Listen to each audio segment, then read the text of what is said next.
All right, welcome, welcome, welcome. We are live.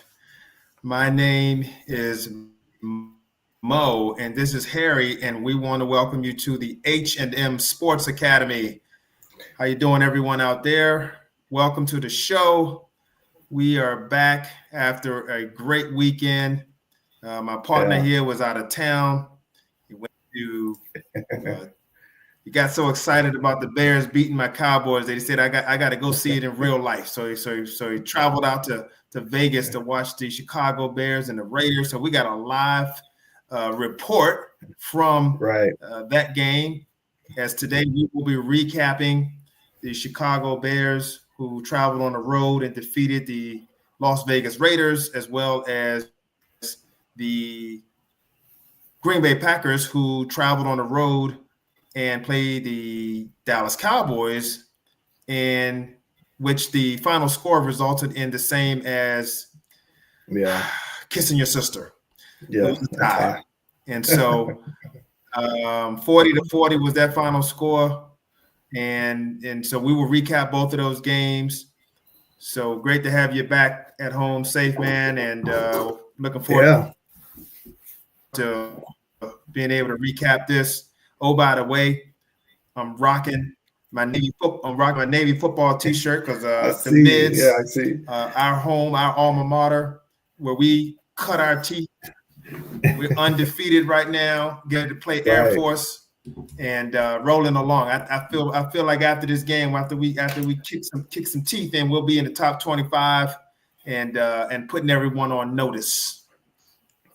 Oh yeah. Oh yeah. Navy football is rolling and they look amazing. So we no love lost with Air Force. I'm excited about taking them down and moving No on. doubt. Yeah, for sure. That's right.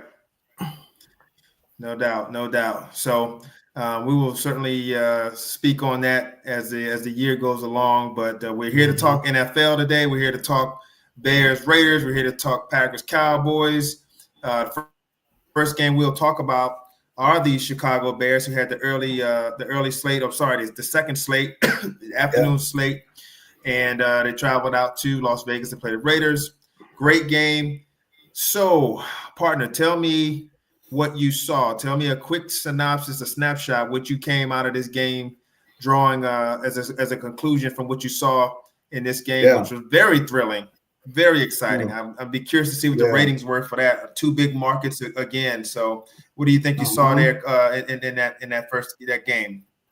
Yeah, first off, I want to give a big shout out to my sister Tamika, my brother-in-law Johnny. We went out there, and he's a Raiders fan, so that made the game even more exciting. Ah, Got a chance to spend some time with the family, but the reason why I bring that up nice. is just that wasn't a away game. That was a 50-50 split.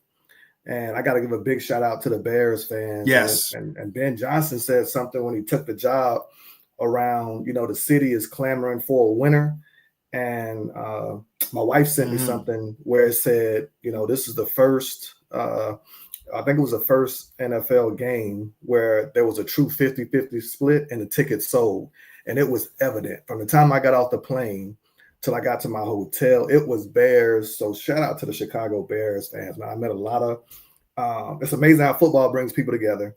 It's amazing. We all had our gear on. Everybody's excited about what we're doing. And like you said, coming off that win with the Cowboys, I feel like, the fandom of Chicago brought an energy to that stadium and we took it over. And even if you look at some of the, how the camera cuts away to some of the celebratory big plays, I don't think you could really tell that was a true Raiders home game. If I didn't tell you where we were playing, you wouldn't have known. And it was loud in there, on both sides, depending on who had the ball. But quick recap for me, it was a character building, culture changing Yeah, win. It wasn't pretty. that's It was good. an odd game. That was a big win. Yeah, go ahead. Go ahead. Mm-hmm. Yeah, it was an odd game. It was And anytime you can stack two wins together, then it's yeah. always a plus.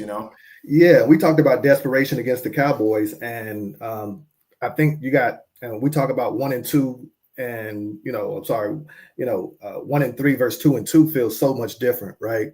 So the Raiders came in really, really desperate. We came in desperate, and I think you saw two teams that when you mix the injuries in and where the injuries were, we were down our right tackle, and I never make excuses. I'm just being transparent.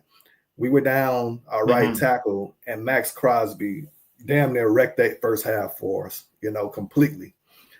We had three turnovers in the first half that produced. Yeah, we produced 6 points off of 3 turnovers, and it felt like it was just an uphill battle all game. One of the beautiful things about going to a game is during the TV timeouts and dead time, I had a chance to just observe Ben Johnson. I got a chance to observe the team in an environment on the road that wasn't going great. And I just noticed how detailed and poised we were. And each side of the football, you had players step up and contribute and pull out a win where it could have easily, been okay for them to let the rope go, with just how some of the things just weren't going our way, So that's really my recap. The block kick, the game, the go-ahead touchdown drive towards the end. And then, like I said, just battling through a super opportunistic defense for us. It was a little bit feast or famine on certain drives and series where we either got a turnover or it was a big play, big run, and a lot of emotional roller coaster that eventually ended up falling our way.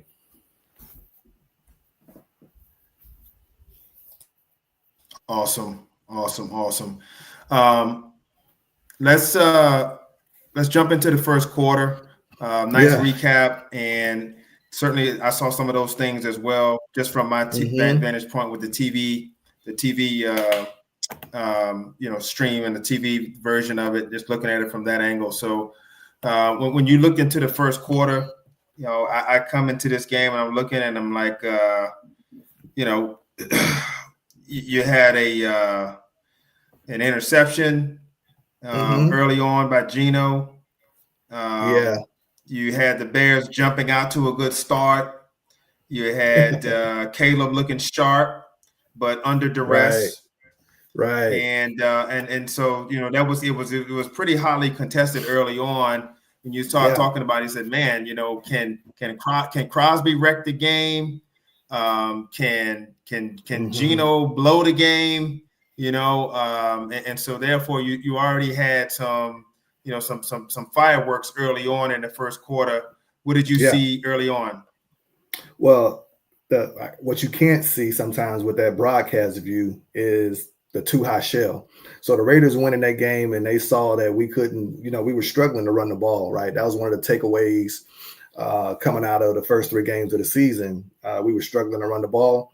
So they made a decision that they were going to try to stop the run with just their front 7 and then shell up, over the top to make life difficult. And man, when I tell you Max Crosby did not disappoint from the opening, series, he was knocking down screens. He was pushing the pocket. He was just making life uncomfortable for us. We tried to run a little quick game on him to, get some easy completions. And we had short fields too, man. We had a few of those possessions started in the red zone, or high red zone, 30 in. And between, what I just call getting dominated up front by Max, it took us a little time to just get into what I call a groove that we really didn't touch that second half. So that first half, we had, his name's Theo Benedict. He's a Canadian kid, unrestricted free agent. And he just had his hands full, man. He struggled we couldn't get a push on the run. And then we couldn't hold up in protection. And the beauty, a lot of people give Caleb a lot of flack around, taking too many sacks. And this was an interesting game because he didn't take a lot. We only got sacked once, but they moved him off his spot. And I still felt like he kept his eyes downfield. He tried to make plays. It was just it was tough sledding, man. We stalled out and we kicked some early field goals there. So in that first quarter, so you'll see Kevin Byard. And you talked about Geno. You said, Geno will throw it to you. And man, Kevin Byard had the game of his life. I don't think I've seen safety play that damn elite in person. They were running, vertical trips formations with a deep, end behind it. And he played it masterfully. He drove 2 deep end routes. Those 2 interceptions were on the same play where they were trying to get it to Jacoby Meyer. It looked like a repeat play. Yeah. It was a repeat play. So Dennis Allen, I tip my hat. We defensively, we made some decisions. Kyler Gordon, we talked about him being a critical piece that might come back. He sat. TJ Edwards sat. And we also, we were down, like I said, Jalen Johnson. So our secondary is pretty beat up. And they played elite football on the back end as far as pass coverage. And that first, quarter was it was disappointing because they came out on top 7-3. Genty ends up catching, a little flat route in the, secondary, makes Tremaine Edmonds. Tremaine Edmonds probably played his worst game of the year. And he goes in, and after, 2 early turnovers in their red zone, I look up, quarter's over, we down 7-3, and I'm like, how? How football is such a crazy game. Like, how does that even happen? Mm-hmm. So it felt like this, even the Raiders on the sideline, they were, I was watching their body language, and they like, man, we survived. It was a situation where they exhaled, and it gave them confidence to really, turn up the notches on their defense in that second quarter.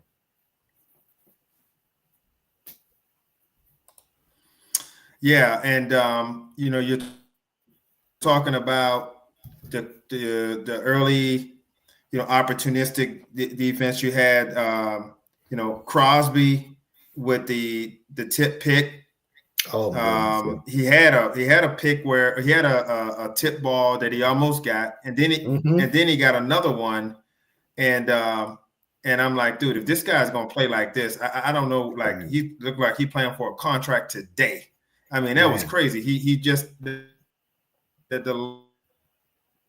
level of intensity that he was playing with, I was like, I hope this guy does not correct this game for the Bears' sake. And ended up scoring 3, but it felt like they already had control down because of Crosby. Yeah, it was devastating to watch. That interception was on a a tackle end stunt.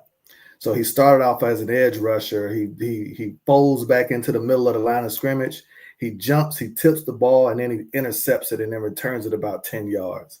So I look and I'm like, why can't we get to knock his hands down? And it felt like it was 2 of them out there, because normally when you throw the ball in the middle of the field, it's rare you see a guy, bat the ball in the middle of the field and intercept it himself. So Max was a one-man wrecking crew, and I was really disappointed because I figured we would have had a better game plan out the gate because we knew that we had a young tackle that needed to really put him in a situation where he had help and to be able to deal with Max. So when that didn't happen, I was super disappointed at the results because it was almost, what did you expect, right? He's too talented to leave out there on the island like that. And I think the reality of us and Ben, I don't think that was his best call game, and he said as much. There was a lot of meat left on that bone in that first and second quarter when it came to opportunities for us to cash in and blow a game open on the road, which is really what you want, right? And that was allowed that back end, it gave them confidence to really just sit back and rally up to the ball and tackle. Yep. They didn't have to take many chances.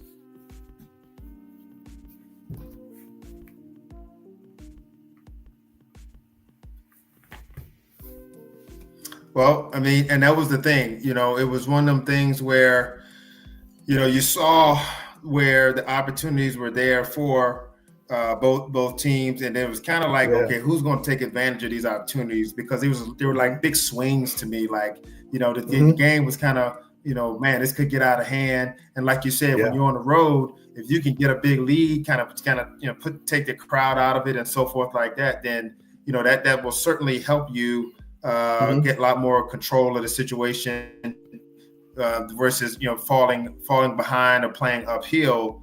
And so you saw these swings, and I was like, dude, this game is already going to be a wild game already. So we get into the second quarter, and you had a fourth down conversion early on. You had Crosby still, just wreaking havoc, man. And then there were some mistakes by Caleb. You had a drop by Komet. You almost had a fumble. And so there was a lot of more of these big plays and kind of opportunities that were out there. Mid quarter, you had an interception by Geno, and really it was kind of like, Geno giveth and Crosby taketh away, right? So, or you know what I mean? And so that's kind of what it looked like. And it was difficult, when you look at that, to see how this is going to play out from Chicago's standpoint, as far as whether or not they were going to, either take advantage of Geno, or if Crosby's going to turn around and mess this game up and put y'all in a bad spot. So, it was a scenario where I saw that, and then really this was a game where, for the Raiders, Ashton Genty, their rookie, top draft pick, really started to show, and he grew up a little bit in this game too. So that was a concern, where y'all gonna let him get going.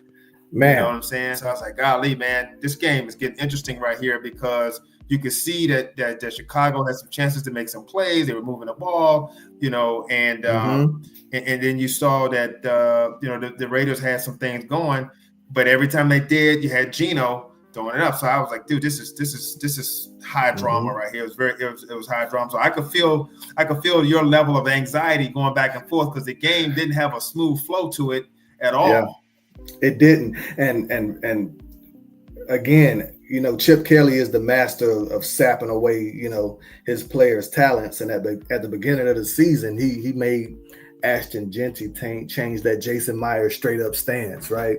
And what do I see? The first, play of the game, when they finally got the ball, I'm like, oh my God, Genty done went back to the Michael Myers, man. He's standing back tall, straight up, and he hitting it up in there.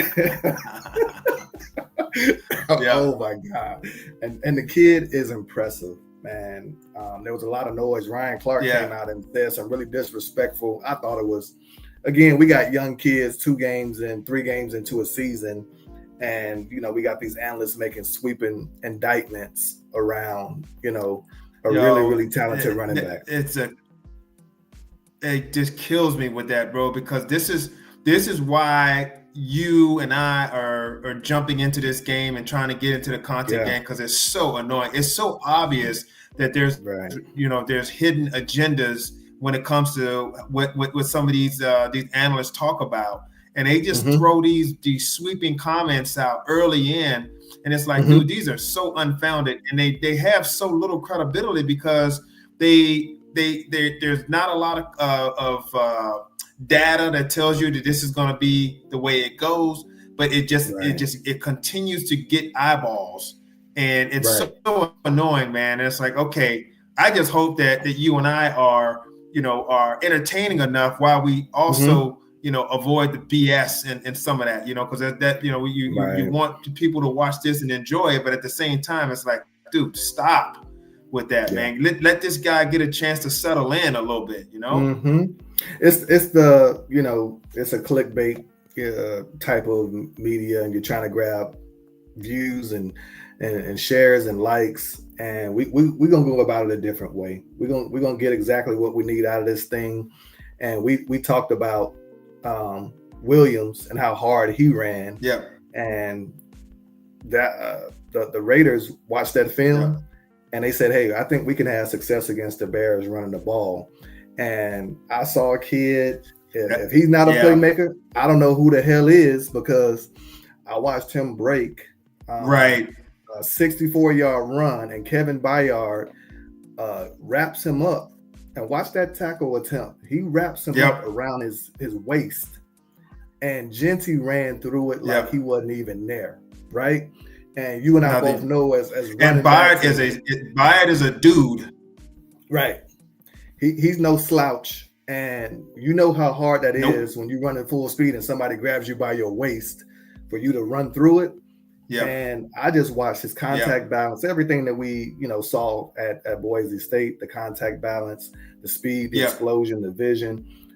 It all came to fruition. Unfortunately, for us, it was against us.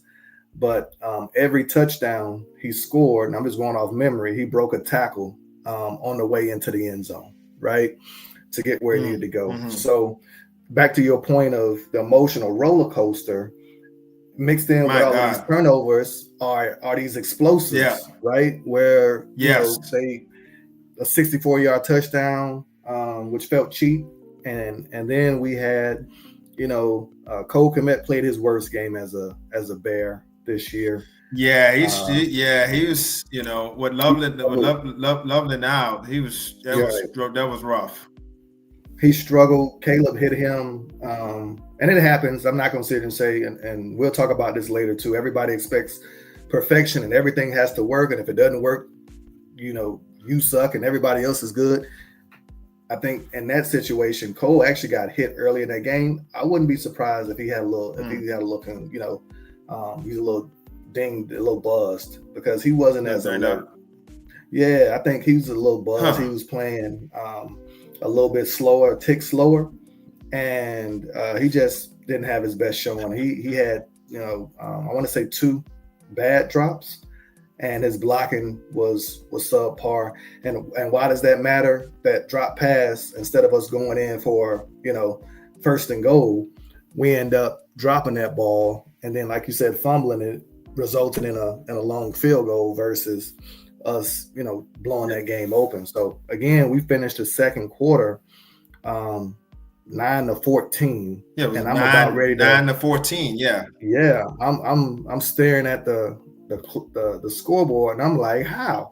Earth, Wind, and Fire is climbing on the stage to sing, and I can't even enjoy it. Like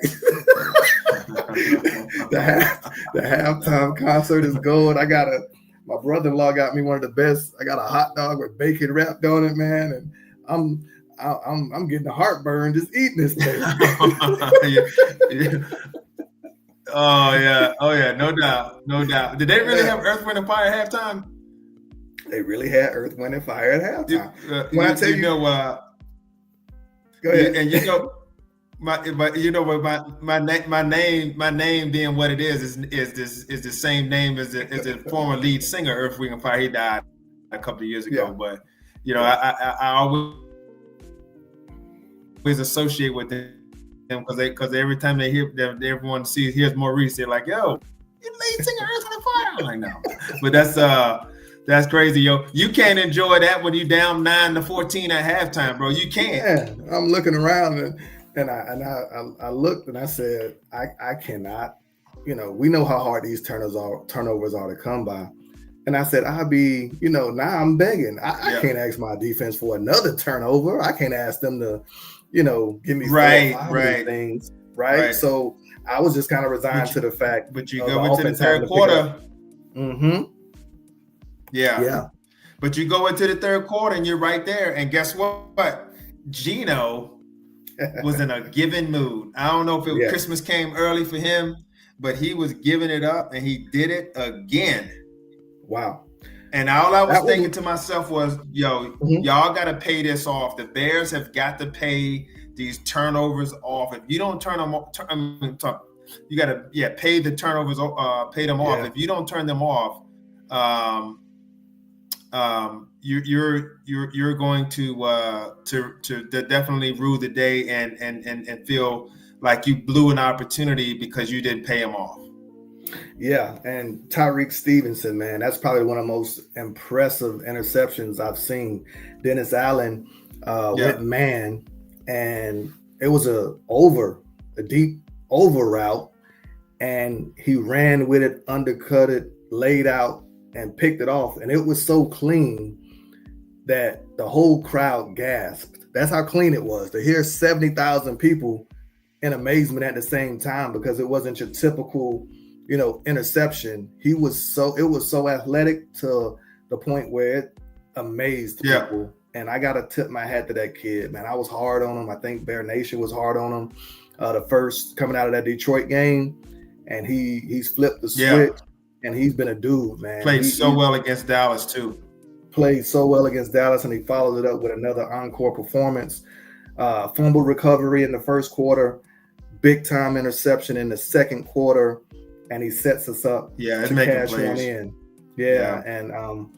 And this is where Ben Johnson, when you have what I call, and I'm circling my attention to detail on my paperwork, Ben Johnson made a switch at right tackle. He puts in Ozzie Trapillo, who's our young rookie out of Boston College, to play right tackle. He moves the big Canadian to left tackle, and he starts to manipulate Max.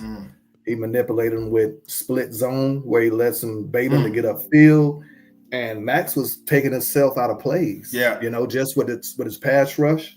And we started to chip, and we started to put some bodies on him. And Caleb threw a ball. Again, I know he's my quarterback, and I'm very, very much biased. But he threw one out the bottom of the well. And I'm going to start bringing some clips up of his arm talent and his arm strength and anticipation. The Raiders showed a double mug, and they sent a blitz to, his strong side. And our offensive line held their water. They called a perfect line protection. They slid and picked it up. But it was a muddy, muddy pocket. He stood in there tall, and he threw a strike to Rome Odunze, man. And it was so beautiful to see. Caleb, again, I watched Tom Brady, and I watched, his ascension. And I'm not comparing him to Tom Brady at all. But another word I want us to focus on is timeliness, right? Sometimes it ain't going to be pretty, but when you need to have it, if you can deliver, then you can play some winning football, right? And you taught me that too.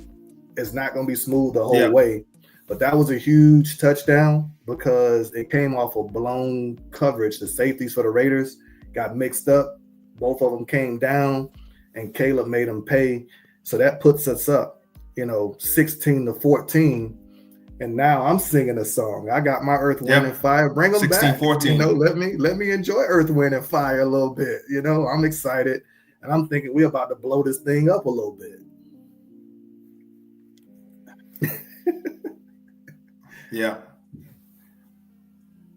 No doubt about it. And I think that was the turning point where it's like, okay, you kind of endured some of the early bumps and bruises early on, some of the near misses.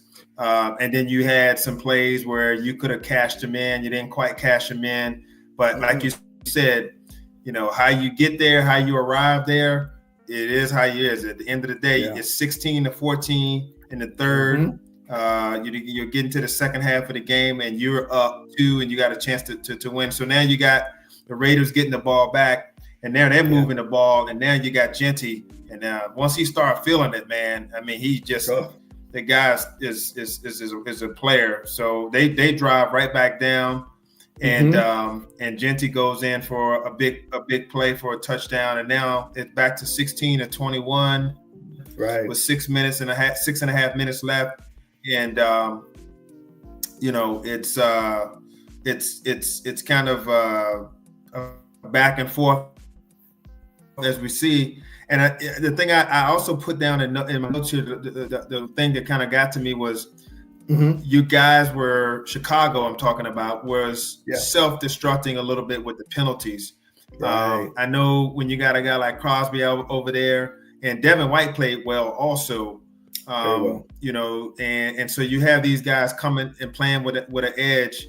It's tough for the young offensive linemen to sit in there, but you had the penalties, the false starts, the holding, and those were tough setbacks that kind of put you in a little bit of a hole. So that's part of the plus minus gift curse type situation that y'all were dealing with all day long, between the turnovers and the gifted plays, the penalties to push yourself back, the big plays. A lot of swings in this game. It was definitely not a smooth game at all. But hey, that's sometimes that's how it is, and that's what you're dealing with. You still got to try to scratch and claw, come out there on top. So, you come back, you get into the fourth quarter and kick a field goal, and now it's 19-21. So you're right there, 19-21, going into the fourth quarter. So then after you see that, what do you see as you're getting into the fourth quarter? And now it's starting to be the witching hour where these games are gonna flip on you. Well, you know what I started to do, and I've been hanging around you. Like I said, we talk a lot. I'm counting possessions at this point. I see about 9. We got about 9 minutes. 11 minutes or so when they score, when we kick the field goal, and then they score with 6 minutes. So I look over to my brother-in-law. I said, "Man, we probably got another 2 possessions." And I'm looking at the timeouts.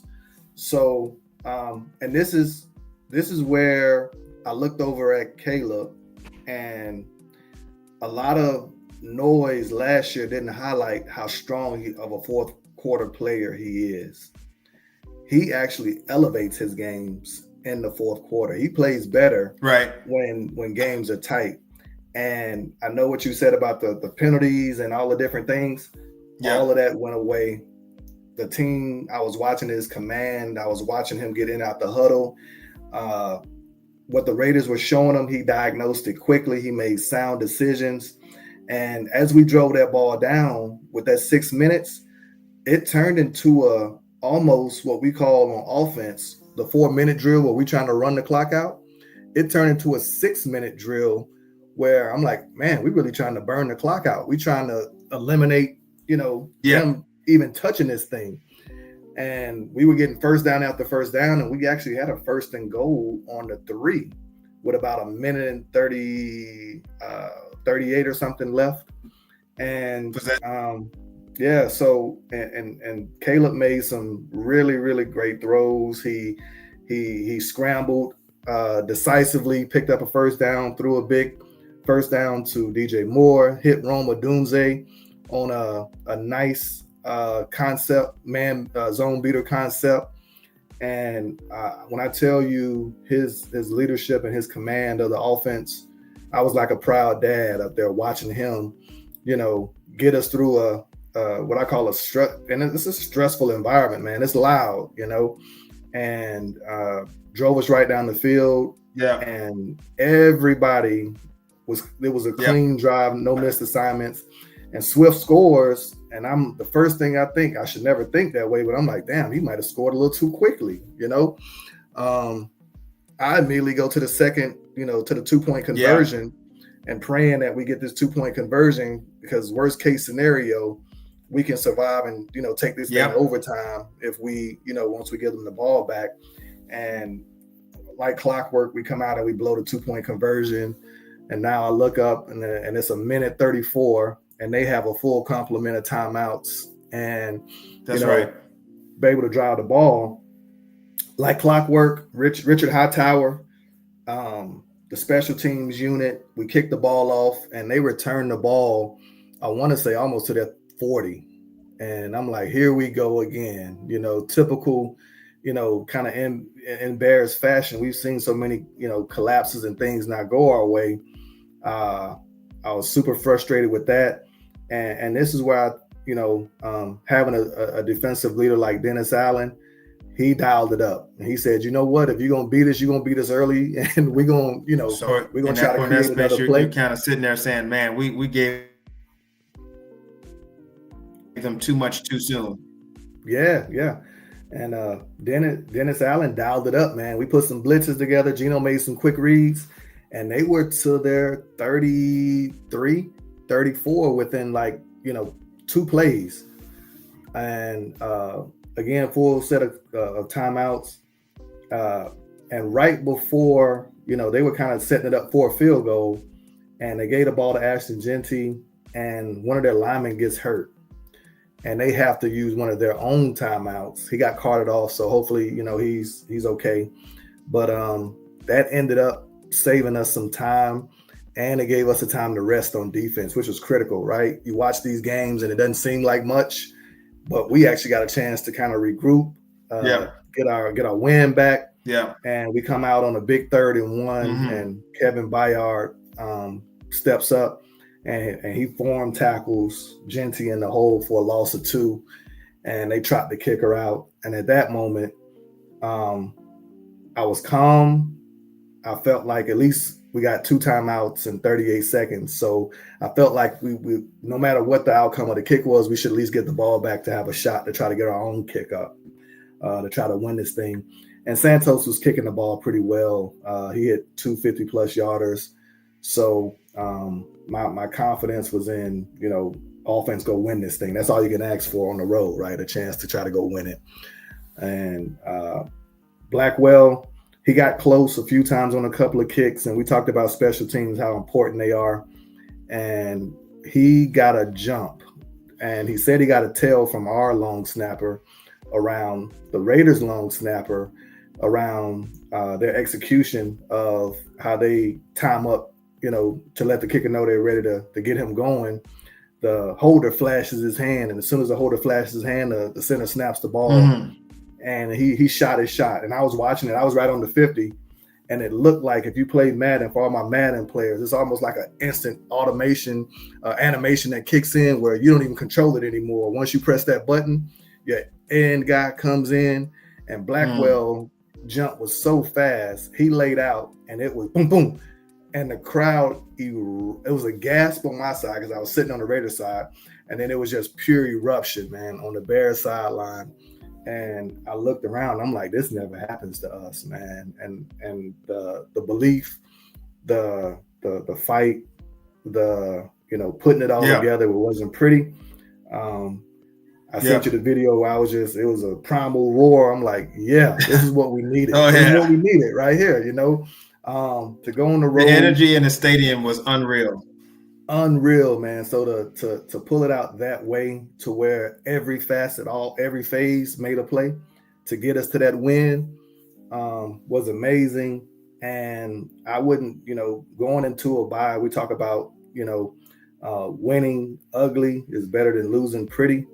And there's a lot of teach tape and true Ben Johnson fashion.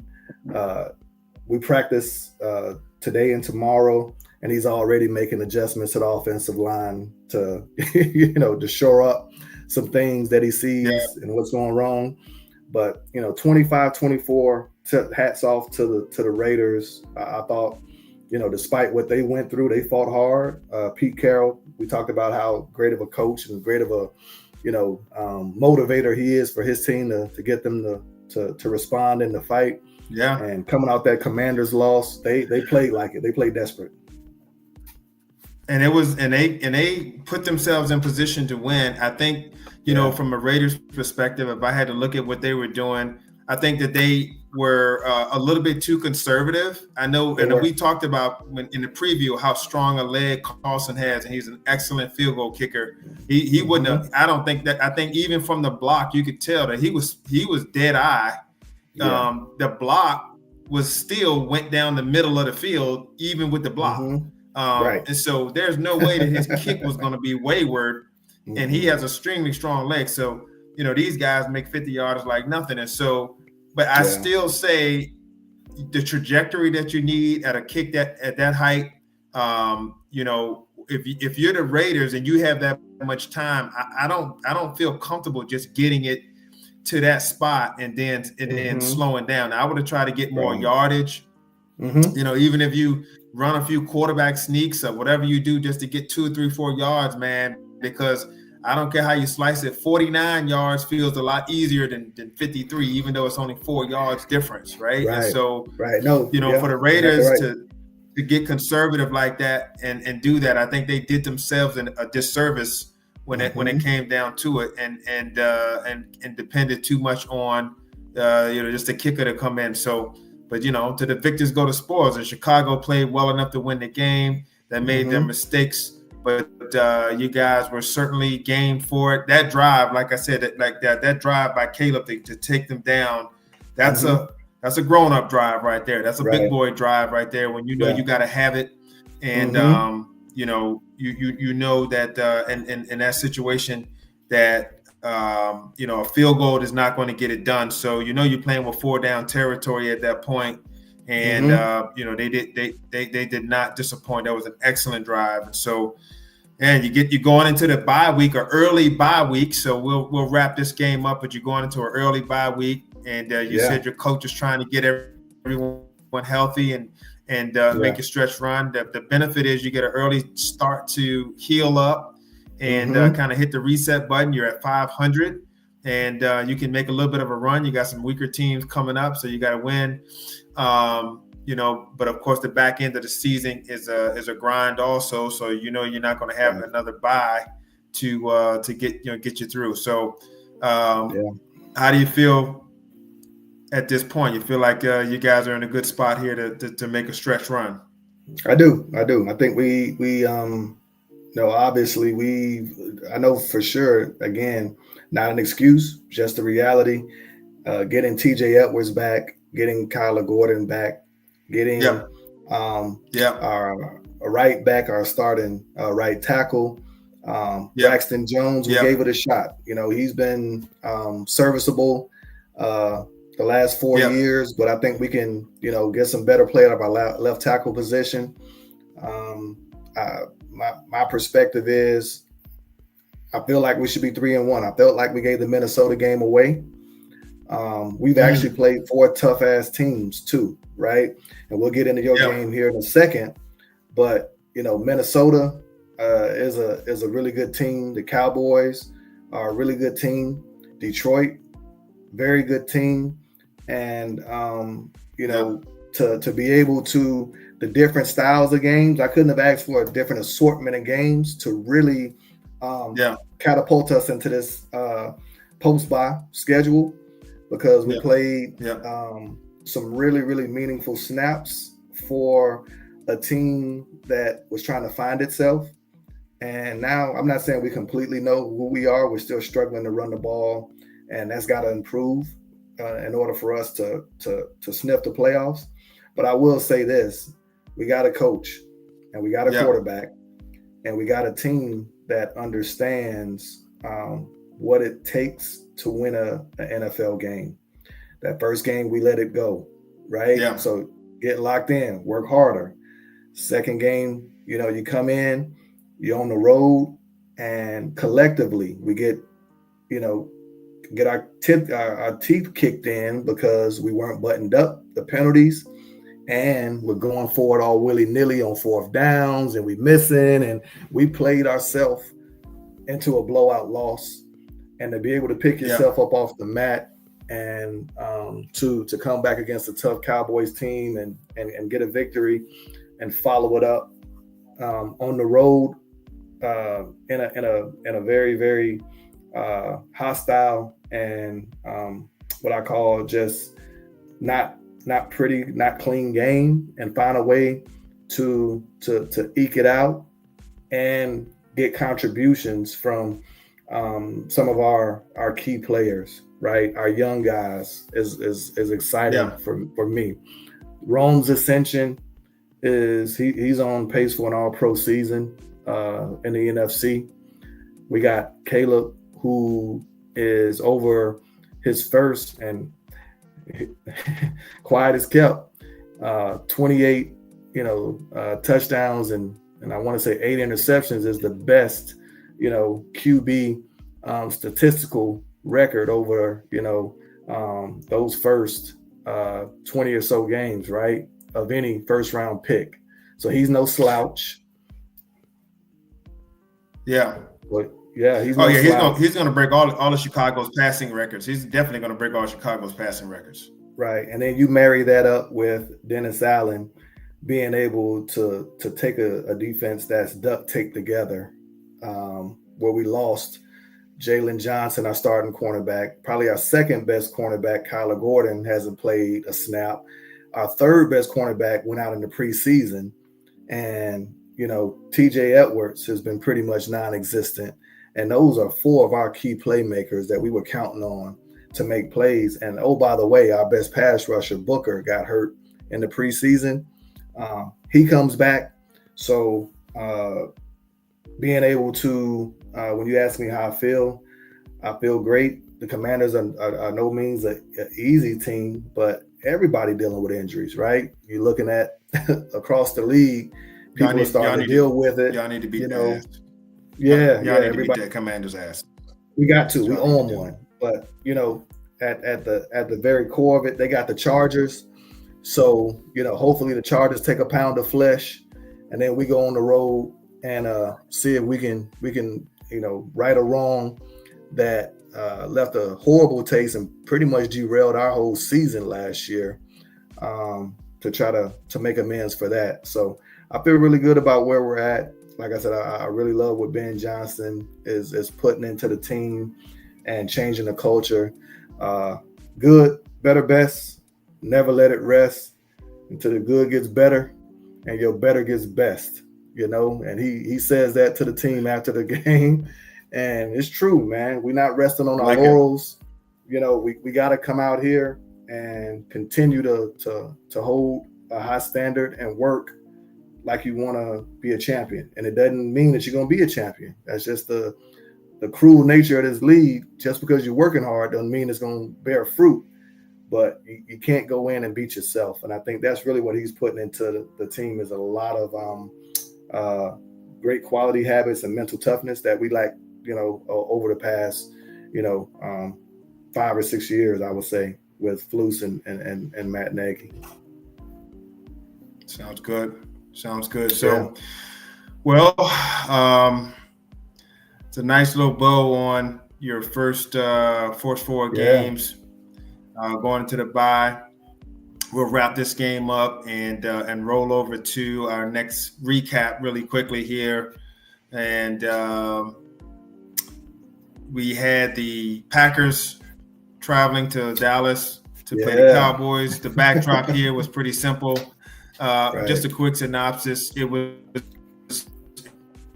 really the storyline was Micah Parsons coming back after being traded a month ago to the Packers, and the storyline there, and whether or not this was who won the trade and who's going to come out better with this and so forth. And I think the real thing is that when you look at Micah coming there, he probably didn't want to leave Dallas. No, he didn't. I don't think Jerry wanted to make the deal, but at the same time, the deal got done. And so at this point, he's going to try to wreck the game, and the Cowboys are going to try to see if they can win the game. And so I think the general consensus with that game was that the game was kind of in hand. The Packers were going to win. It was just going to be how bad it was going to be, or whether or not Michael was going to get revenge and get a whole bunch of sacks, or what it was going to look like. The Packers looked like the better team coming into the game. They were favored.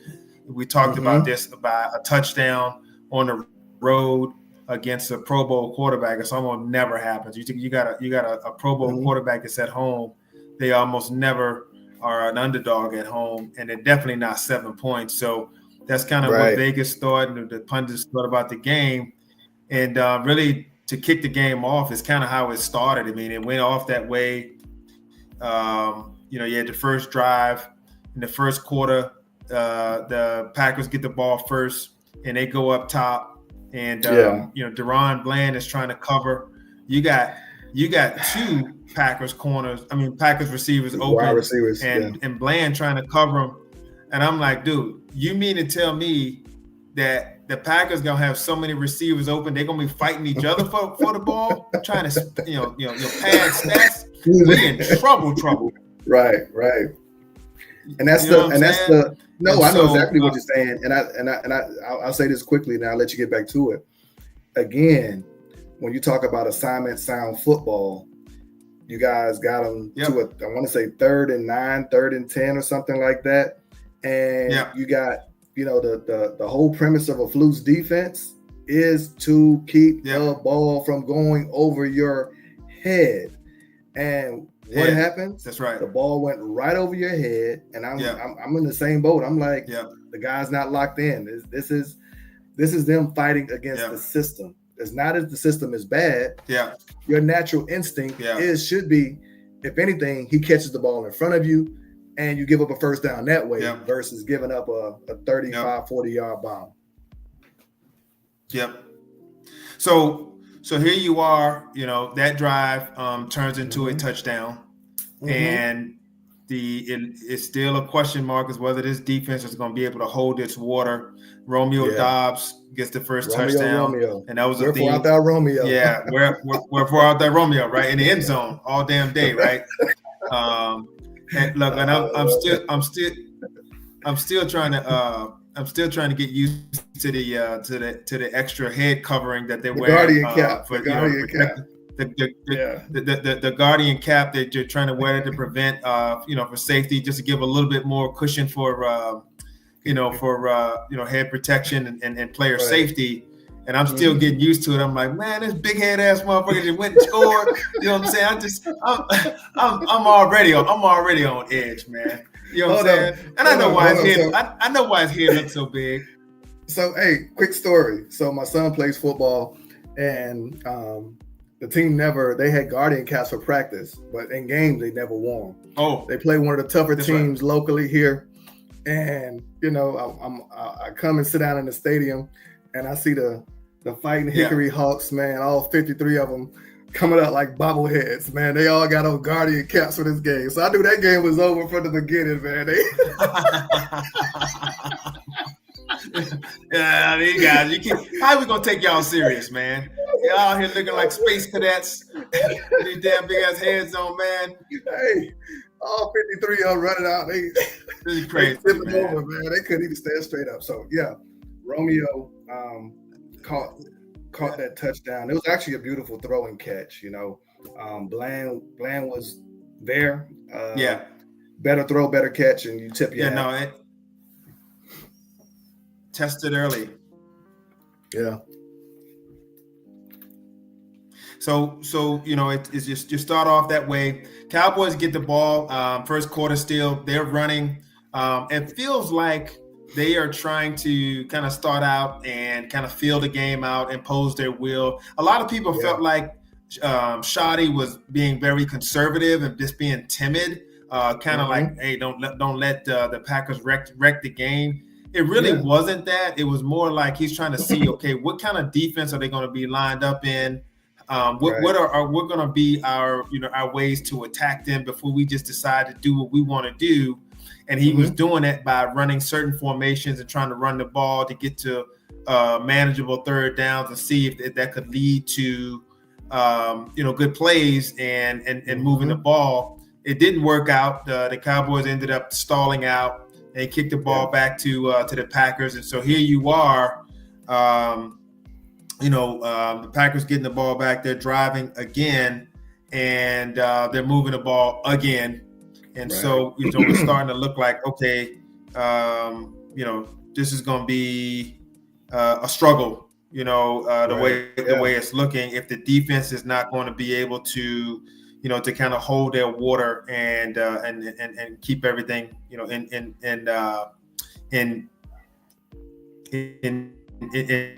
under wraps or under control until the offense starts to figure it out. It's like, we know we can do some things on offense, but if you're playing behind the sticks or playing behind the scoreboard early on, are you really going to be able to settle in? So, the Packers moved the ball. It was just a combination of poor tackling. It was a combination of not being able to get off the field on the third downs early on, and they moved the ball and get back to another drive and another touchdown. Did you see? Anything else as far as early in that first quarter that with Dallas's defense as far as what they were giving up? Yeah, your analogy kind of starting this whole thing, which was just around, this is supposed to be a very lopsided game, right? Everybody's expecting you guys to just come out and roll over. I don't think you guys started off scared or passive at all. I think with that Packers defense, and I saw it when we talked about just how physical you guys are. It just took you guys a minute to kind of understand how you wanted to attack them, right? And I think sometimes with the some of the penalties and just some of the what I call offensively, you didn't have CD and the defenses and the coverages that Green Bay showed forced Dak to go to Ferguson and forced Dak to go to some other people. And I think Williams started to get lathered up a little bit. And then y'all realize, you know what, we can run on these guys, right? So I think you guys took a different approach after those first couple of series and really decided to make a commitment to the run and just take a little steam out of them because they were playing, to get after Dak and really try to, again, they're looking for splash plays. They're looking to wreck a football game. And I think Shotty's approach was, hey, we're going to start to get outside the pocket, bootleg, some play actions, some misdirections to use some of that aggressiveness against them. And you guys caught a rhythm. After that second touchdown, that love through the Romeo, wherefore art thou Romeo on a slant. And you guys go to kick the extra point. And Marquise Bell, man, he picks that thing up. He looked like DJ Metcalf running down the damn field. And it felt, to me, I was like, that's a huge play, man. Right. I was looking at just the reaction of – It was a huge play. It was a huge play. It seems innocent, 13-2, and everybody, kind of jogs back to the sideline. But I think that moment woke up the Dallas Cowboy team, and you guys started to really lean into some of the strengths of what you guys do well, which is let's push forward and let's start finding pickings. That back end in Green Bay is soft, and I don't care what anybody says. They aren't the best cover guys. They're hiding back there. Yeah, they're hiding back there. It up. Valentine and those guys. Yeah. You guys started to block it up. Some play action. I thought some really good design call plays, and I call them, just my dude better than your dude. Pickens, is a guy that Dak is still building some chemistry with, and he threw him some balls where I call them those trust me balls, right? Where it's either you catch it or you knock it down and protect me, but I'm gonna give you a shot. So Dak started to, pick that defense apart, and from that moment on, Dak was locked. He wasn't missing much. I was one over route to Turpin. I think that was a little bit underthrown, but other than that, man, he was right where he needed to be. Yeah, and I tell you what, going into that second quarter down 2-13, you highlighted the blocked kick by Wanye Thomas and Marquise Bell, who, by the way, are the backup safeties who people have been clamoring to get in. Marquise Bell had played a lot of snaps a couple of years ago, actually at linebacker, because we had so many people injured, but he's undersized to be a linebacker. He's a safety. He's 210, 15 pounds. Big guy for a safety, undersized for a linebacker. So he's the one that gets I like him in certain situations, also like in a nickel or dime, because we know he can tackle in space and play well and be physical up front. So, but you get 13-2, like you said, and then the Cowboys get the ball and they don't score. But I can tell you what happened to me that made a big that turned that second quarter, that started to turn the tide. Man, special teams, man, offense, defense. So you got the block kick to get the 2, and then Dallas punched the ball to Matthew Golden, and Maris Leofau literally almost sent that guy to see his maker. I'm telling you, he almost took his head off. And he pirouetted. He caught the ball and pirouetted. I have no clue. Yeah. No idea what he was doing. And I'm telling you, the only reason why it wasn't a fumble is because Maris Leafau was so pressed up against him that he locked the ball into him so he couldn't go anywhere. Right. But you could see he had already lost control of the ball. It just didn't go anywhere because it was already pressed up against his body. I mean, it was whiplash. The ball, he got hit, the ball came out, but because of the whiplash, the ball bounced back up against his body, and he was just able to hold it out of pure. And he was already down. Yeah, but when Leafau, who had a very, very, very up and down game, he's a young player. He's got a lot of juice, but he's very kind of unbridled and unharnessed right now. And so, but that was a big play by the special teams. Turning point. And the defense got off the field. There was also a penalty on Ezeraku. He also hit Matthew. At this point, Matthew Golden's like, man, I don't know what I did to y'all, but y'all need to leave me alone. I'm just trying to get a check out here. Y'all trying to kill me. But he gets hit by Ezeraku, and then Ezeraku gets the penalty, but the defense is flying around a little bit, and they get a stop. Yeah, I didn't understand that penalty because so many times, we see it was a clean hit. It was a clean hit. I thought, we'll talk about officiating again.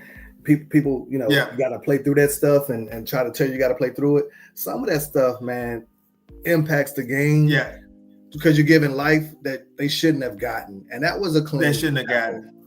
Yeah. I think the reason they explain it is because after he tackled him, they said that he slammed to the ground, but he didn't. That was a clean hit, face up, perfect technique. And they said that after he hit the ground, he tried to punch the ball out. And so the punching motion at the ball is what they call excessive, unnecessary roughness was that. And so, these guys are always trying to punch the ball out and they punch at the ball. He didn't try to punch the player. He tried to punch the ball, but that's what it was. I didn't see it until I saw the 22 angle, a different angle. And I still thought it was very, very sketch, man. And at the end of the day, so much goes on in a football game to where this is where, it's back to, and not to bring it back to the Bears, but, we see some of these calls and kind of a guy trips up and falls and you call him pass interference. To me, some of these plays, you let them go and let the players decide, the outcome. Dallas is already fighting for their lives to try to keep this thing alive. Why are we, penalizing of that magnitude over a play where a guy was already, his movements were what I call unnatural, where he's trying to cut back against the grain. That was a physics hit, and it looked more violent. It looked dirty because it was so violent, but it was clean to me. But it was a clean hit. Yeah. There was no helmet. He didn't lead with his helmet or anything. It was a clean hit. He didn't do anything excessive at all. So, but the bottom line is you see the defense starting to fly around a little bit. Clowney is playing in the game. He's starting to make some plays. And so now Dallas gets the ball. They start to drive. They mix up the pass with Pickens. And then he goes up top deep to Pickens. And then Cowboys get a touchdown, go inside. Dak runs it in, and now it's 9-13. Okay, so you got so third to 9-13, and so here you are, Green Bay, you're up, okay, and you're getting close to the end of the quarter, and instead of trying to run the quarter out, you're going to try to get a little cute, and all of a sudden, James Houston, who's been really one of the Cowboys' best pass rushers, comes in, and him and Clowney meet at Love. One is, and you deal with him as a Bears guy, is he has a very elongated windup when he passes. He throws a beautiful ball. He's got a beautiful arm, but it's he's a long arm quarterback for his height, and he has a very long windup. And if you catch him at the right spot, when the ball is away from his body, you can knock that ball away, and that's exactly what happened there. Exactly. was a huge, that was a swing moment for me because, you look up and it felt like, the Packers had that game in full command or at least, had dominated most of it. And you guys come right in and punch that thing in with Pickens. And now guess what? It's 16-13 and you guys sprinting into the damn locker room, saying, and the Packers are like, what the hell just happened? What the hell just happened, right? Unbelievable, so really, man. I was super pumped up at that point. We're back in the game and winning. No one would have ever thought the Cowboys would have been winning before halftime. Nobody. I did. And the reason why I say I did is because for all of their strengths, to your point, Love is a guy that when under duress, when you keep a game close, he's not immune to turn that thing over, right?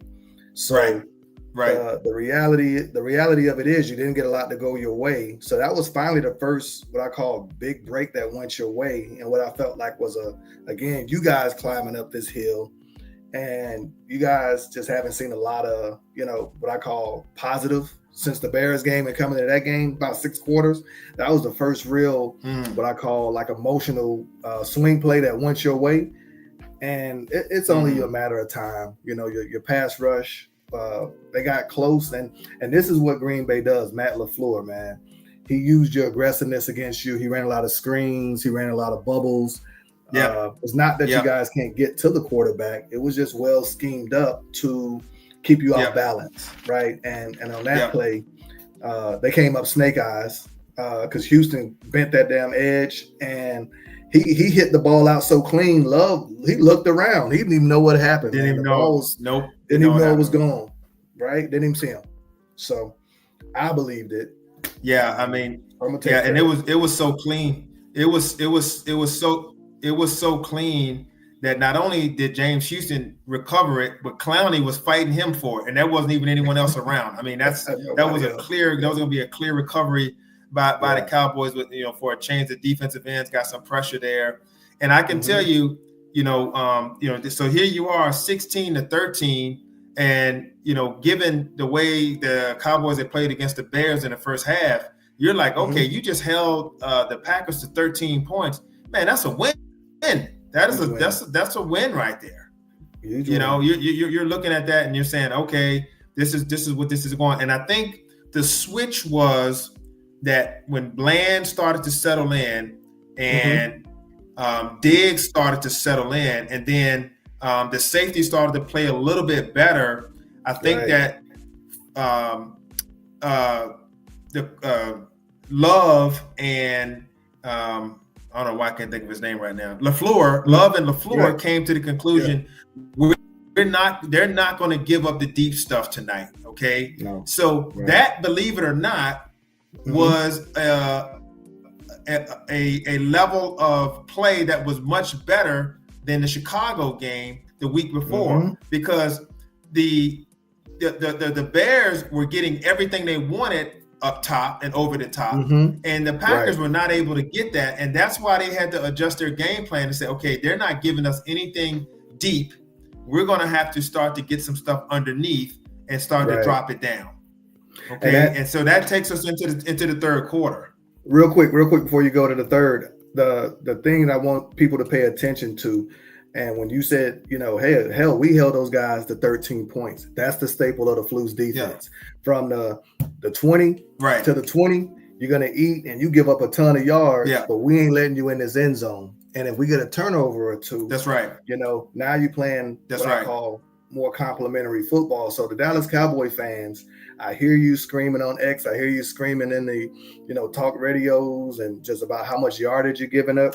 The point of the Tampa 2 defense is to keep the ball in front of you. Once it's caught or ran, you cut to it. And the goal is to make the offense kick, whether it be a field goal or a punt. And the strength of your team is your offense. And I think that's going to be your style to winning. So I'll be quiet there, but I just want to make that clear. As bad as people felt it was, 13 points ain't bad in the NFL to give up in It's the first half. Not against this team. Not Not with against an Packers. explosive running Right. back that you have, and you have your tight end Kraft didn't eat. You had your wide receivers that didn't really get off, and so you go into the third quarter. The Cowboys actually won the toss and deferred, so they were actually getting assisted kick. So now you got a chance to score and really actually get some separation, go up by 10 points, but it was not to be. And the reason, one of the bad plays, one of the few bad plays that Pickens had, he had a beautiful slant off the left side, and he dropped it. He got too excited about the space he had and was thinking he was going to cash it in. He didn't look it in, and he's a little bit of a body catcher anyway. And so he's got beautiful hands, but in traffic, he's a little bit more of a body catcher when he's in the contested. But when he's outstretched, he did beautiful hands. And so that stalled that drive, and it really puts the Packers back in play. They get the ball, they drive back down, and it's just methodical at this point. The amount of plays, the third downs, and the Packers just drive right down. And instead of going up 2 scores, they close the gap and go up 20-16. And now it's going to be like the stage is set for a back and forth second half, in which you got each team kind of tit for tat when it comes down to the scoring. Right. And in that third quarter, you look at again, the Packers were moving the football, but I don't think it was at the detriment of the compromising the integrity of your defense. And what I say by that, you guys played really well on first and second down, and even third down. You gave up some critical conversions, so the margin of error is very thin. And had you been able to get a couple of stops, or maybe one stop in that third quarter, I feel, in the sense of what I call, not giving up a touchdown. That's the frustrating part, right? You guys got them in third and longs, you got them in some third and sixes, and ended up not being able to get off the field. And it shortened up that third quarter quite a bit. I felt like the third quarter kind of breezed by, right? And you guys actually ended up on top 23-20. Is that right? Where 23-20. And so sorry to cut you off there, but the key stat of the entire game to me was the 2 stats. The Green Bay Packers were 10 for 14 on third down. 71% clip completion on third down. I mean, that is disgusting. That is so poor. But I can tell you this, though. That statistic is actually better than last week. And the reason why that's better than last week is because there were 14 times in which the defense forced a third down, meaning they got to third down. Against the Giants and against the Bears, they didn't even get to third down. You guys were scoring on second down. You were getting first downs on second down. On first down, you were getting it. And so the first thing with the staple of Fluce's defense is get to third down. Right. Okay. And then the next thing is to get off the field. Correct. On third down. And that's where it was wrong. Yeah. And that really is, again, and I pulled it up, and you're looking at 32 first downs to 26, extra cracks, extra bites at the apple, and you guys are very close, right, to executing what you need to execute. I know it's frustrating for you as a fan, because a lot of these drives became elongated when you feel like, hey, we should be off the field right now. We put up some really, really good reps on first and second down, and then you come up and you give up an easy third down where now you're starting all over again. So that's going to be what I call, go ahead. So I will give you what's called the hitting yards, right? You want to hear the hitting yards in this game? Sure. 90 yards worth of penalties. Okay. Yeah. 90 yards. That's a score, basically. Basically, you're getting the ball on the 10-yard line, and we give you enough penalties to get you to the end zone. That by itself is hidden. On top of this, how about this one? Here's the other stat. 18 missed tackles for 236 yards of offense. Yards after contact for missed tackles. Yeah. Jacobs by himself had 115 yards after contact from missed tackles.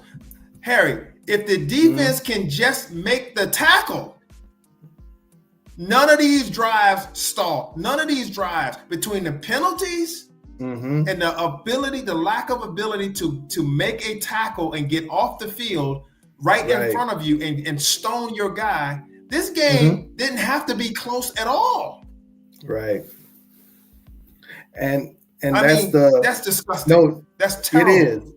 It is. And that's again, the coaching point. And I know, because I know Eberflus well, a lot of the coaching points, I'm sure, are being stressed with the team. I will say this, though. I'm very familiar with the Packers. Jacobs and LaFleur and a lot of his design and a lot of his what I call play calls put you in position to where you're oftentimes, a step slow, a little misdirection here. I completely feel what you're saying around, the penalties. You can control that. But the whole premise of the Tampa 2 is you have to be a great tackling team. You have to create turnovers, and you can't create penalties because the nature of the defense is built that you're banking on them making a mistake, not you making the damn mistake, right?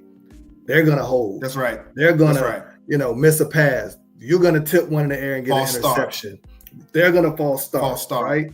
The whole, I think the psyche around going from Quinn to Flus is a switch that the defenders, and I think Diggs and Bland are starting to understand it. I felt like they settled in the second half a little bit better. But you don't have to be risky and sniffing and, trying to take a chance on, creating the splash play. Let the defense and let the system work for you, because at the end of the day, they're going to self-destruct too. I'm looking at them. That's right. They had 100 and how many yards of penalties did they have? They had quite a few. They had seven. They had 7 penalties to 11. I don't have a yardage, but the reality is, there's like if 71 you guys yards. clean that up, if you guys clean that up and just button that up on defense, your offense is so explosive. It's so scary, right? And the special teams. So the kick return and And the kicker. I'm gonna give you the hidden plays. Pickens drops, right? If Pickens doesn't drop that ball against the Bears, what does that game look like? If Pickens doesn't drop that ball versus the Packers, what does that look like? If Williams doesn't fumble the ball against the Bears, what does that look like? Right? Yep. So right now, you guys are a team that's fighting against yourself a little bit, and I'm sure Shotty's got them in the film room, and as coaches and as a staff, they're looking around. They're saying, "Hey, man, if we just clean this up a little bit, ain't too many teams gonna be able to keep pace with us offensively, just because of how efficient you guys are playing." Offense not even healthy right now. Offense is banged up. They're not even healthy, really. You had 3 starters out on the offensive line. So you're correct. It is the number 1 ranked offense in yards in the NFL as of today. Yep. And so what you're looking at is a defense that was giving up huge plays and quick plays. And now you have a defense that was giving up the drives, the long drives, and not getting off the field. Now can you become a defense that can get off the field and get and limit some of those drives? And then the final stage is you want a defense that can wreak havoc and actually make turnovers and create havoc on those drives. And if you get to that point, you're literally unstoppable at that point, because now you're giving your own offense 2 or 3 extra possessions a game on top of getting off the field and smothering the other team and not giving up anything but 3 here and a random 7 there. And they, you know what I'm saying? Meanwhile, you get multiple possessions for your explosive offense, and your field goal kicker don't miss. Like you're going to run teams out of off the field if you can do that. Right. But first things first, can you get off the field on 3rd and 8? Can you get off the field on 3rd and 20? And if you can do that, that changes the game. And that's huge. And this is where I want, our listeners, and I want, you and I talk about it all the time. The Eagles don't suck on offense. The Bears don't suck on offense. And the damn Green Bay Packers don't suck on offense. But the rest of the teams that you play, they not as going to be, they won't be that efficient, right? And I know the Giants, people are going to look at that game, and I'm defining that as an outlier. I'll stand on that soapbox and say, by the time that we get towards the end of the season, you won't get subpar offenses coming up hanging, 40 points on you. But it's also trusting the system and doing your damn job and allowing the strength of your team right now is your offense. And I think every locker room has a pecking order and an understanding of how we win football games. And I think your defense has to learn that I don't need to be risky. I don't need to, try to make a splash play. Or a big penalty or just prove, you know what I'm saying? I'm not saying you be passive. We just saying do your damn job. Come up rap. If it's on 3rd and 6, why are you sniffing play action? Get your ass back to your spot. Locate the routes. Get up rap. I think there's a little bit of identity crisis on defense that you guys are working through. Lay on the couch, talk to the therapist. The whole room look at each other and be accountable. Like you said, you're starting the game off, and you and I both know all week, we know exactly what was said in that DB room. Nothing should get over our damn heads. Right. And the very first play where we got an opportunity to showcase that, a ball gets over our heads. So that tells me that those guys, either one or two things, they either don't understand what they're supposed to be doing, or they don't trust what they're supposed to be doing. Because on 3rd and 6, and we see it all the time. I saw it in the Bears game. We pinned them down, and Dennis Allen called a defense for them to throw the ball quick and us to come up and rally and tackle. That is the play. The completion is accepted. Get up and do what the defense is designing you to do. And I think that's the shift that guys have to understand. The completion isn't the sin. The sin is what you said. I missed the tackle, because now the drive extends itself when it should be over, right? And it just multiplied. Like every dump pass to Jacobs, every little out pass to the tight end, every little receiver underneath, all of them was a catch. And then you have 2 guys in position to rally up. But it's like they're so timid because they don't want to give up anything big, and they end up letting the guy get off. And they have a cup, they have them rallied and closed in, and they still give up a 5 or 6 extra yards. You multiply that times 70 snaps, that's how you get your 230 extra yards. Right. So just rally and come up and tackle. And I think they got to be looking at the film session saying, if you just do that by itself takes 40 points and reduces it down to 24, 21. Like that kills 2 or 3 drives just like that. So you're getting into the 4th quarter, you're back and forth. At this point, both teams are hot.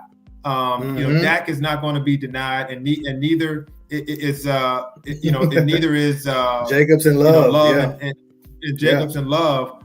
And the frustrating part is I feel like the scheme and the execution that the Cowboys were running were very, very difficult to stop. And the only thing they had to do was not let Mike wreck the game. So they chipped him. They sent Javonte Williams out to help with him. They put a tight end over there. They doubled up with him. They made sure that they did. And then, of course, as the game goes on, you start to wear down on defense. And it's hot in Texas Stadium, so now you're in there, and all of a sudden that pass rush isn't heating up as much. And that's what you Right. saw. You saw two teams that were starting to just wear down, and the strength of the teams just started to flex more and more and more. And that's what the back and forth was, in the fourth quarter that took you to 37, and then into overtime. Right. I and I was joking with it. I said, it looked like Micah was slowing down a little bit in that Cleveland game. And I think that's going to be I thought you guys did an excellent job. They moved him around in multiple locations. They put him inside, they put him outside, they put him over different variations of, formations. Yep. And you guys never let him wreck the game. He got close, and he was, a damn bull, almost like a damn a bullfighter where, he was about a step away from making a splash play, but he never got there. But I think by the time that fourth quarter got rolling, you guys have figured each other out. You kind of exhausted all of the different wrinkles of your game plan, and that's where the Jimmies and the Joes kicked in. And I think defensively, you just didn't have enough steam to keep up with what they were trying to do. Because the one thing I will say about Green Bay is if you can't get the pressure to get Love off his spot, if you give him LaFleur, he dials up a lot of easy throws, a lot of easy reads, and they got into a rhythm. And it was just, unfortunately, if you're not sound and disciplined to get off the field, they're tough to stop when you're playing the right way. And I think that's the story of that fourth quarter was just, now you got two fighters in the ring, and ain't no more feints, ain't no more damn clenching. You guys just, body blow, headshot, who's going to be the first one to drop, right? And it ended up being a 37-37 in the fourth quarter. So tell me this, what were you thinking going into overtime? Because you guys, they end up kicking the ball to tie it up. So what are you thinking when you're heading into overtime? Yeah, I was like, man, I felt like we missed some opportunities there to try to get off the field. They had a 4th and 6. I think they had a 4th and was that in overtime? No, that was in overtime, I think. Yeah. But I think the play. I think one of the plays that really frustrated me and right before the fourth quarter was, you're sitting there. It's like 3rd and long. You're on a 12-yard line going in, and Green Bay has the ball going in, but it's like 3rd and 8, and it's 12 yards away from the goal line. And, you've got Elam who's covering Dobbs. Dobbs has already been eating all day long. So you're already 12 yards back. Your heels are damn near on the goal line, and they only need 8 yards for the first down. And the first thing that you do when the ball is snapped is go backwards. I'm like, bro, where are you going? You're already in the end zone. Do you want to go into the stands? Like, how much room are you going to give him to get? To get like he literally just ran right across his face. There was no inside help. He gave him the full inside. He didn't try to get him out, to force him or shield him outside and see if you can make the fade. The fade is always a tougher pass route to run. And Dobbs isn't a tall guy, so you try to make him run the fade, and it's like, bro, what are you doing? It's just like he just gave it up to him. So I knew in the fourth quarter, I was like, in the overtime, I'm like, man, we're gonna have to literally take this ball down and score, and do like the Giants game and hope we can score, and then somehow, some way, we get a duck that gets thrown up there and we get it off. That's the only way. So the Cowboys get the ball. The Packers win the toss. They decide to kick first. The Cowboys get the ball. They drive down. Dak makes an unbelievable pass under pressure. And really, the bigger thing was the catch by by Jalen Tolbert on the sideline. And at that point, I'm like, bro, we about to score this touchdown and win this game. I know we would have to stop them, but you get the ball there. And I didn't like the play call. Even Shadi said he didn't like the series that he ran. I think in that situation, you run it twice back to back and give your running back a chance. Maybe you put a fullback in the game and just try to just push your way in through it. And then now you get third and short, and now you got all your options. And that's not what he tried to do. He tried to, try to get it in, and Micah gets a scramble because Dak was trying to run it in, and Micah gets a tackle from behind. Yeah, behind. Mm-hmm. And I think at that point, Shotty, I think the thing is, though, what people don't realize is that in overtime, that 10 minute goes by quick, and Dallas really ate the clock up. Mm-hmm. So when they kicked that field goal to make it 40-37, there wasn't that much time left. No, it wasn't as much time left in the game, and they felt like, okay, we can keep Green Bay in front of us and maybe force them to have to kick a field goal. The worst thing that we can have in this is a tie, right? Right. And so I think that's what they played for. Once again, we had them at 4th and 8, and they did not send any pressure. That's where I was upset with Flus the Moses. He didn't send me pressure to heat up. It's 4th and 8. Let's try to heat him up and see if we can get him off his mark and just get him to throw one errant pass and get out of here. Unfortunately, Flus, no. Unfortunately, Flus is not a tendency breaker, and that's his downfall, right? You get into those situations, and I've seen it numerous times when he was with the Bears. It's the gift and the curse, where he chooses to what I call let the offense dictate the terms, as opposed to trying to create some havoc. I'd rather you at home go out on your shield, see if you can, go ahead and close this thing out and trust your guys. And I do think Flus struggles with those type of. It's almost like a gut feeling. For us, it feels natural, right? You see the way the tide of the game is going back and forth. Your team needs a little bit of a spark. And hell, if you send one guy and he ends up breaking free, he tips the ball, makes him throw it a little errant. There's some things that that can happen with those blitzes. And I do think that was a huge missed opportunity for you guys, because everybody's tired too, right? Everybody want to kind of go home at that point. And I think, now you're in the huddle and it's, you're looking at 22 eyeballs and it's one play, guys. Whatever you got, give it to me for this 4 seconds and we get up out of here, right? Yeah. So at that moment, I'm going to fast forward you a little bit because I want to talk about that sequence where I was shocked at how they were still trying to win the damn game, man. They were throwing it in the end zone. So talk to me about the shot they threw to the end zone. And I'll say this and then I'll be quiet. Whoever the clock guy in Dallas is, I don't know his name. Hey, bro, you gotta go ahead and hold that button. Just So Jerry Jones is doing an interview on the radio today, right? And they said, Jerry, you know what I'm saying? He said, man, and I tell you, man, somebody asked about the clock operator. And I want to tell you right now, the NFL hired that guy, not me. Okay, because I would have been, I think if it was me, I would have been talking to his agent. But the NFL controls that, not me, because that wasn't our guy. So it was an NFL guy who was running the clock. But here's the thing. Here's the thing on that.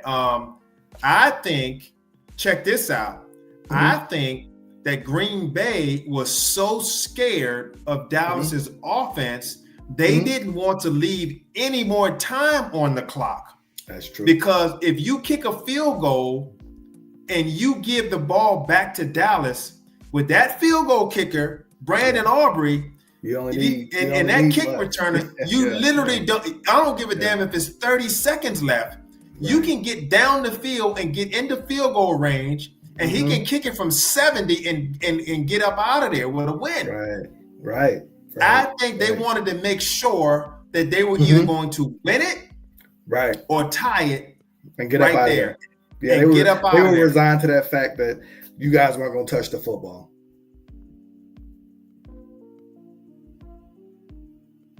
And I think that's the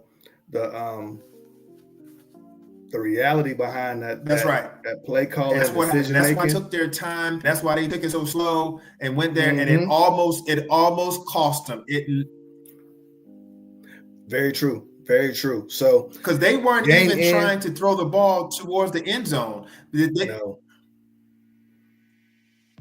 Yeah. No. Go ahead. Go ahead. Go ahead. I said they weren't even trying to throw the ball towards the end zone at the end. They were trying to kept checking it down and so forth because they were trying to make sure they were in field goal range. And then their game plan was, now that we get down here towards the goal line, we're going to take 2 or 3 shots at the end zone and kick a field goal and make sure that there's no time left on this clock. Right. And I think that's what happened. And it almost bit them because they threw it out there and they should have thrown it away and they checked it down. And then Diggs comes up, makes a tackle, and all of a sudden the clock's ticking. And all of a sudden, in actuality, I thought that they had a legal formation. I didn't think they had the right people on the line of scrimmage to run that play, and it should have been a 10-second runoff. That's what I thought. Yeah, I missed that. I missed that. Yeah, I wouldn't be surprised if it wasn't. It was so chaotic, and these are the things where we talk about referees and how they impact the game. If they do catch that, you guys run off the damn field, kicking and screaming and sprinting to the locker room about how you just stole one, right? Yep. But they miss it. 1 second left on the clock. They kick it. They tie it up. So I'll pose the question. You pose it to me. So 2, 1 and 1. How you feel about the end of this first quarter of your season? What are you thinking? How you feeling? Well, looking at the team, it's just simple. The offense is poised. We got people coming back. We got Mingo. We got Jonathan Mingo coming back at wide receiver. You know what I'm saying? To add. So we don't even have to press CD right now to get back. And from what I hear, Tyler Booker is on a speed track to recovery. He may not even be out that long. So we brought in Nathan. Our tackle looked good as a backup. Nathan Thomas, and so at this point,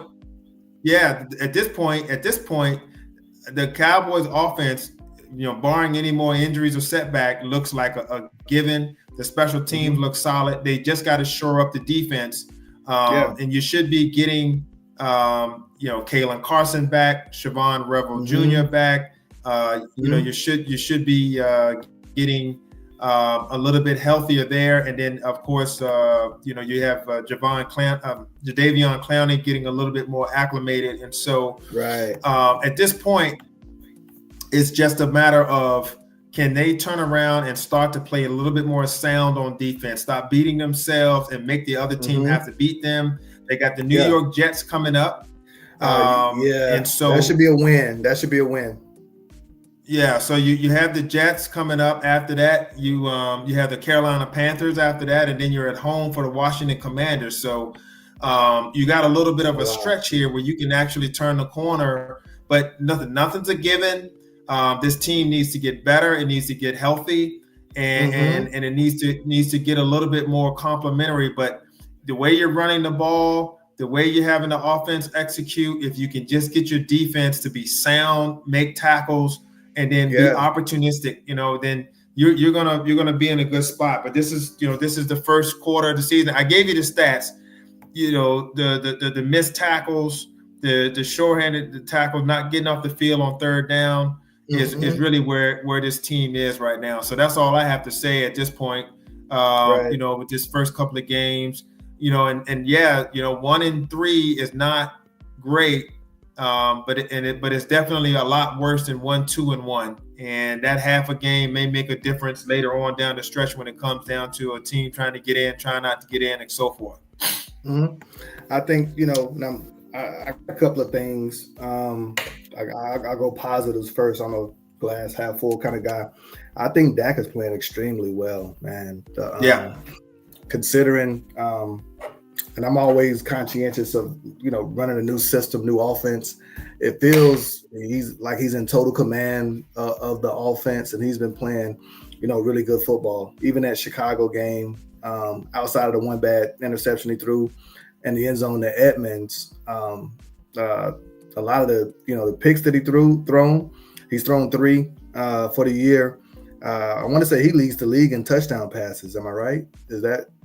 Or am I close? He's right up there as far as yardage. as far as touchdowns, just total touchdowns, because he has some rushes, you know what I'm saying? And so, he's and the Dallas offense, the Dallas offense is the number one offense as far as yards is concerned. It's right up there as far as points is concerned. Yeah, he's completing 72% of his passes, right? So I'm gonna give him 73, 72.9. That efficiency, and it's no surprise that they're the number one offense right now. I think Williams is for what you're paying for him and what you're getting out of him. I think that's paying high dividends, and you talked about it. Health matters, man. The Jets, great team to come in to get to right the ship on. They just had a tough loss Monday night to the Dolphins, who were reeling.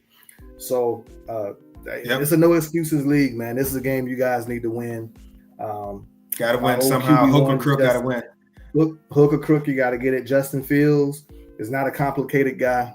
You know what you're getting out of him. Flus knows him well too, right? So I don't know Matt Eberflus's middle name, but hey, it's time for you in the defense to show the hell up, right? Because I will say this Jets offense and this Jets team, and you talk about missed tackles and you talk about dysfunction over the course of these past 4 games. Holes, they haven't played up to their level of brand of football that people thought Glenn will be able to instill in them. So I really think the point of emphasis for you guys going into this Jets game is what you said. Clean up the mistakes where we're shooting ourselves in the foot with these penalties. Let's tackle. Let's catch the ball. Pickens. Lock in. Let's make sure we're not giving away what I call free possessions, because we're not playing up to our potential, because a lot of what Shotty's is dialing up, man, that stuff is wide open. And you add the element of Dak being able to extend some of these plays, your offense is very scary. So defensively, it's time for this team to grow up. You got some young pass rushers, you got Clowney, and you got a Jets team that doesn't really have. I think they lost one of their running backs too, if I saw that correctly. They're kind of limping in a little bit. This is a get right game. Let's go ahead and get right. Let's take it from the practice field to the game and put it on film and show that we can execute this defense at I'm not even going to say a high level. I just call it a damn credible level, right? Doing the things you're supposed to do, and not exposing your teammate by not doing your job. And I think the results will take care of themselves, because your offense is so explosive. You're going to turn the Jets one-dimensional, and that's the last thing they want to do. They're trying to keep this thing as buttoned up and two tights and play action and quarterback draw and cat in the hat. They want to cat in the hat you to death. So if you can get this defense to play to a level of what I call adequacy, right?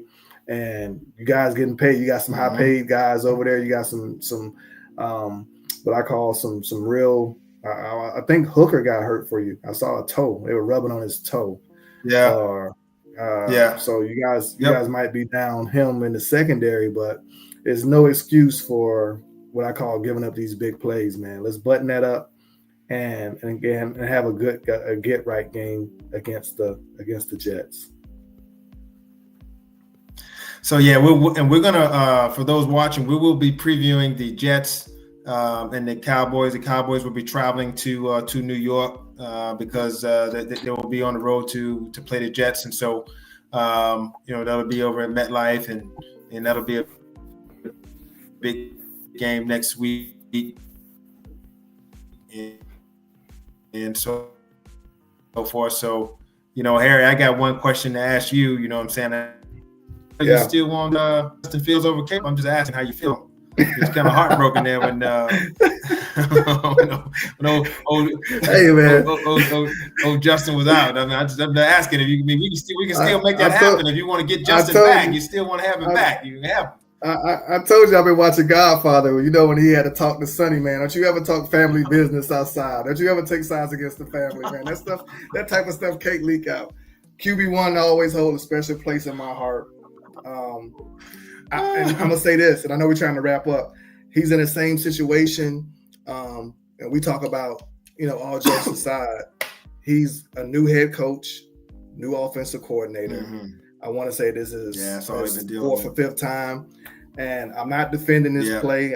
He didn't play terrible yesterday. I just think, if he was going to be successful in the league, he was a guy who was going to look more like a Cam Newton or, a Mike Vick at one point, where, you kind of ran the offense through his athletic ability and leaned on a really great defense. I think you could win a lot of games that way.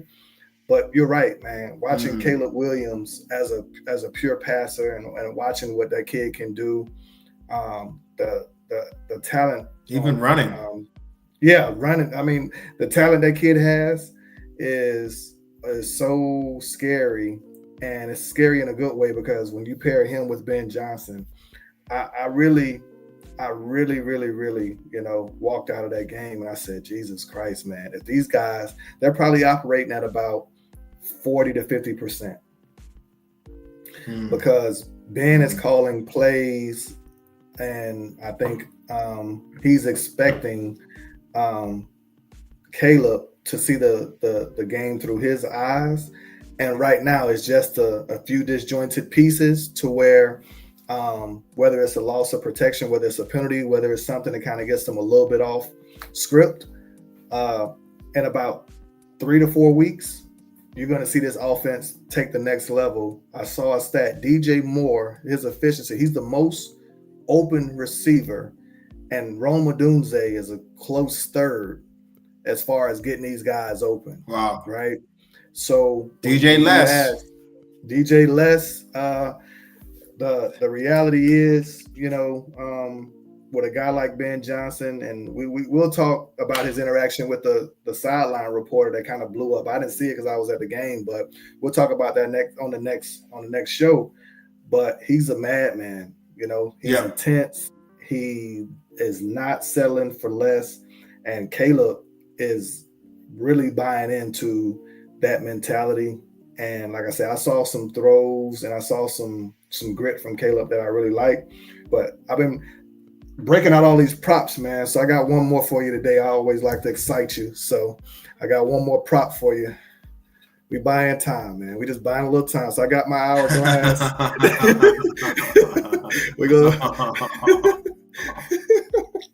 We got to buy this week. We're going to kick the buy's ass. Man, I'll tell you what. I got a prediction. We're blowing the buy out. Hey. We're going to come back healthy. We're going to buy some time. Yeah.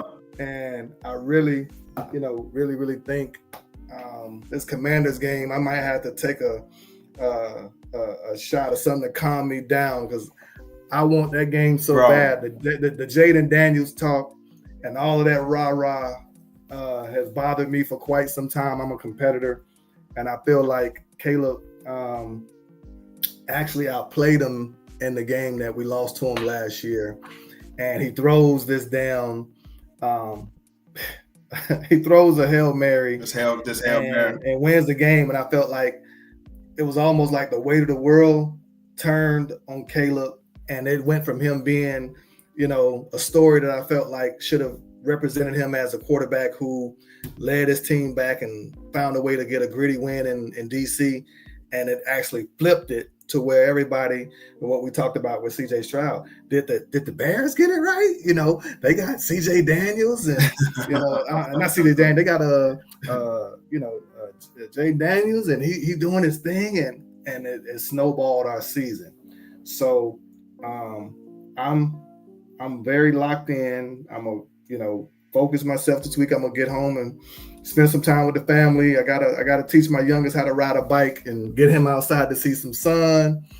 I'm gonna take a little bye week. I'm gonna get in the pool and do a few laps, and then I'll be locked in on the Commanders, man, because we owe them one. I need that. I went to the Beyonce concert this summer for my anniversary in the stadium, and I just felt bad vibes in there, man. I got to get it back. So that's where I'm at with this whole thing, man. We just buying time. So I bring my props out, waiting for this thing to get to where we can get a hold of these Commanders, man.